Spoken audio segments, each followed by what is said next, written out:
With goal setting, we've been talking to the kids about, they don't know where they're at. They get a test and they say, oh, I made a 50 on it. They're not, and then they throw it away. The next test they may make a 60.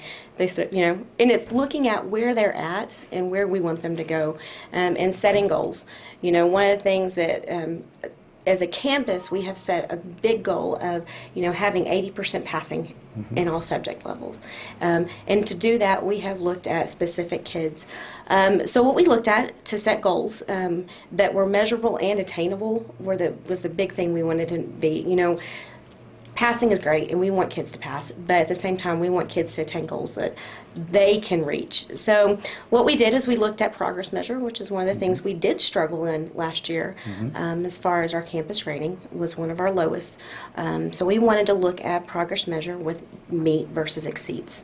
So what we did, I'm going to kind of show you this right here. Okay.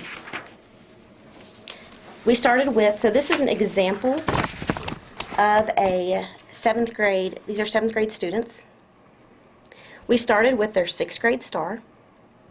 So we can look at the first line, there was a kid who made a 19% in 6th grade star. Telling a kid, that type of kid, you have to all of a sudden jump up to passing is a very high leap, and it knocks those kids down. So progress measure, their first progress measure would be to meet progress measure in 7th grade. They'd have to make a 23 on star. It's still not passing, but it shows that they're showing growth. To exceed with their progress measure, they'll have to make a 41 in star. So what we did is we took all their data, cumulative data throughout the year, and looking at every 3 weeks we give an assessment. And we look to see, are they showing growth? Are they starting to meet or exceed their goal? So we look at their goals and we give them their goals when they start writing it down. So same kiddo. So this is a goal sheet that they would have. So this student, 19%, their first goal is a 23. So we can look at how they're progressing throughout the year. This kid, I'm saying, what? They're awesome as far as, giving that encouragement. They've met goal 1. So now our next step is the next conversation is your goal is now to get to a 41. And that may not look like passing to everybody, but that's telling that kid, I have a goal I can reach next. Weeks, okay, and that was living systems, right?